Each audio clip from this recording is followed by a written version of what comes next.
guys, Ken Selveld here today, GrowerCoach.com. Just having a look at the annuals this morning. It's a beautiful morning, and it is that time of year, so we're getting ready to do some planters and get some things going. And it is annual season, even though it's still too cold outside right now to put them outside. But we can definitely get them going inside of a greenhouse, like this particular little greenhouse works really well. So we just stockpile right now. We get out early in the season so we can purchase plants when they're in their prime and when they're readily available, to make sure we have a good stockpile for all the planters we have to do over the next couple of weeks. So some of the planters, like these ones, we get started earlier in the season, and they're really quite excited to be into bigger planters and actually get a little bit of water going, a little bit of fertilizer. And just remember that when you're purchasing any annuals from any of the stores, that when they come out of the greenhouses, they've never actually had just straight water. They always have a mild fertilizer solution at every single watering. And so by the time they go into a garden center, they're already starting to get a little bit hungry. So after they get into their location, they haven't had food for a couple days, couple weeks, who knows. So just as a heads up, that when you get them, you need to start watering right away with some fertilizer water. I use like either a 20-20-20 water soluble, 15-30-15 water soluble, and sometimes I use a 21-7-7 water soluble, which really has a lot of nitrogen in it, which is often what plants like this need. So that's what actually I'm doing today, is I'm mixing up a batch of fertilizer water and getting that going here, and then I'll be just watering pretty much all the plants with it.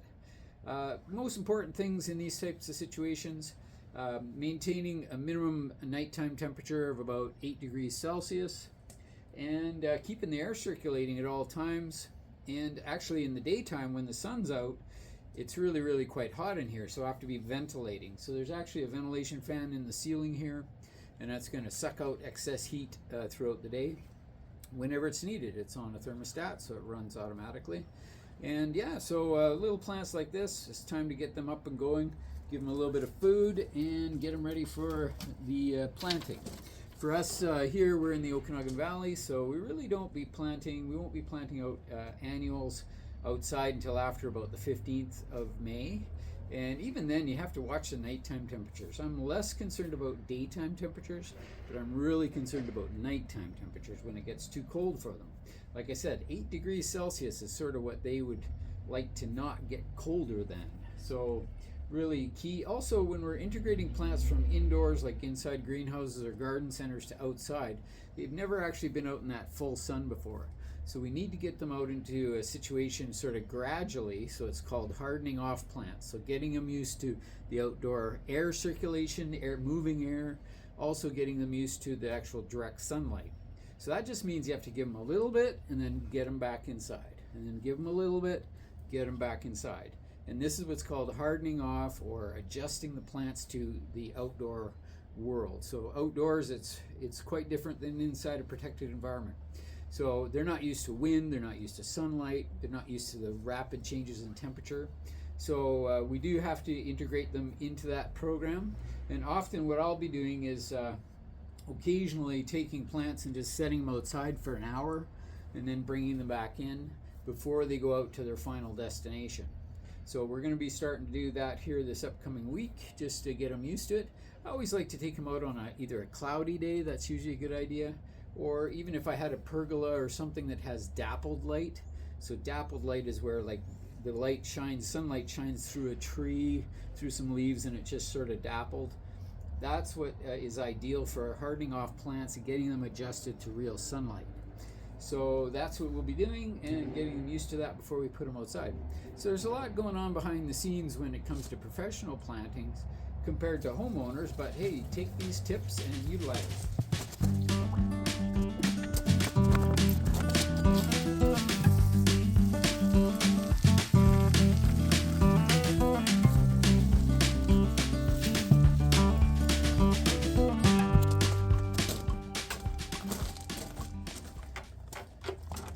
Right, so just really important to remember that when you're watering plants, with the fertilizer water, especially this water soluble stuff, the plants really love it. They don't mind it going right on their foliage.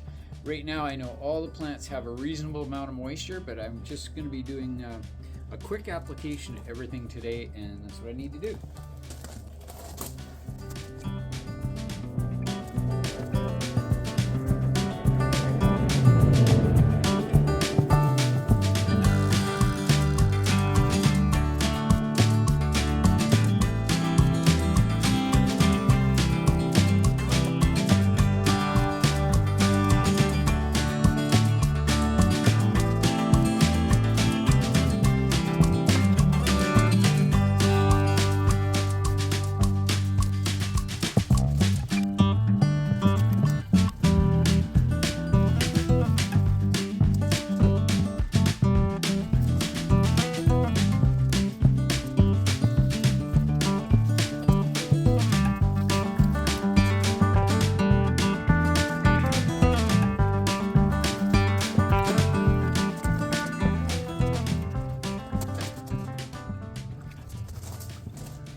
So a couple other little pointers is that, and notes is that in the afternoons here it gets so hot, it's just burning hot.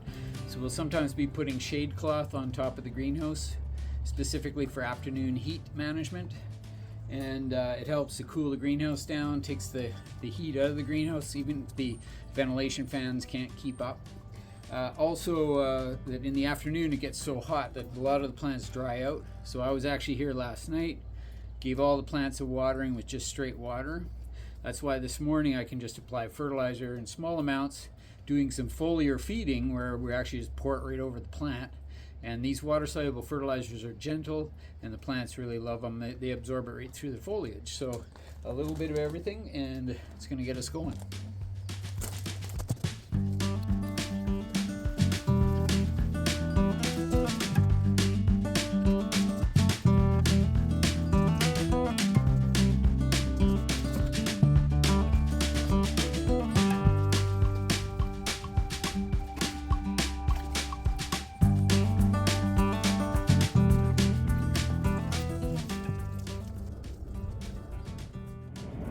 So another point you're going to have to watch for when it comes to greenhouses is that all the plants that are closest to the outer glass or plastic, when they're close to the plastic, it gets super hot in those areas. So all the plants around the outer perimeter or close to the outer walls of a greenhouse are going to be way hotter and drier. So you have to make sure that you're focusing your watering on those areas. Also areas that are hard to reach, because people just tend to naturally not water as well in those areas. Also, during these periods of heat, when it gets super hot in the afternoon, that's where it's really important that people go and check those plants and look for any signs of wilting. So a wilted plant doesn't necessarily die, but it loses its quality. It just doesn't look as good. So as a heads up, that's what you got to do.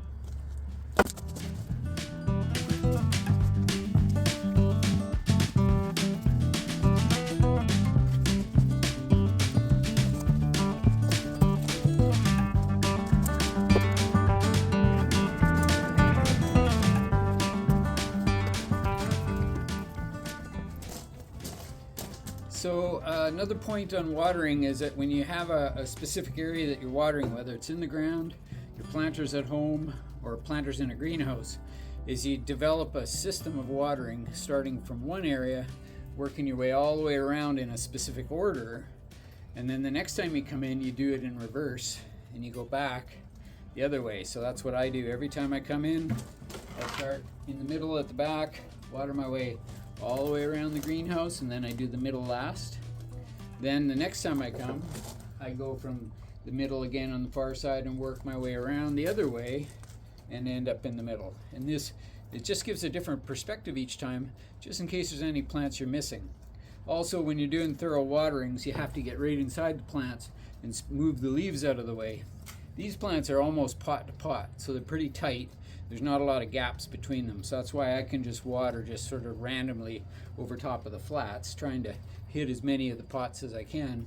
This is just fertilizing again today, but later on I'll have to come in with just straight water, see how they do at the end of the day. Anyway, stay tuned for future videos on annuals and other plants, and have a fabulous spring. Enjoy planting your annuals and have some fun with it. I like to work with foliage, like you'll see here, a lot of foliage plants with just a small amount of flowers. And to me, that gives me the nicest, most exotic look.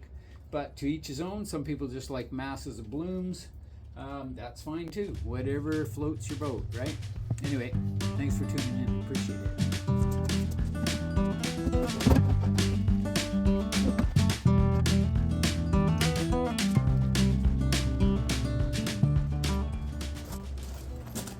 So one last tip before I go.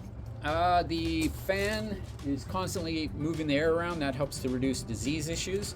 So often when you have plants sitting, especially if they're really wet and you get cool temperatures, you get diseases like botrytis that'll kick in and it'll start spreading through everything. So you have to keep the air moving at all times. Very important.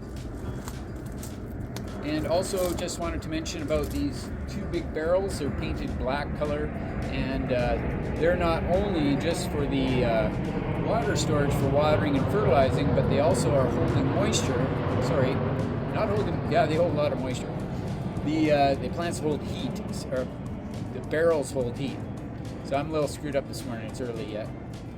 But so these barrels, they get hot through the daytime as the greenhouse is hot. And then at nighttime, they release that heat into the atmosphere. So it helps to keep the equilibrium in the greenhouse. So warmer at night, they release their heat, and in the day they build heat. And it's amazing, you take the lid off these things and you can feel the heat just radiating off that water, even in the morning when you come in after a cold night.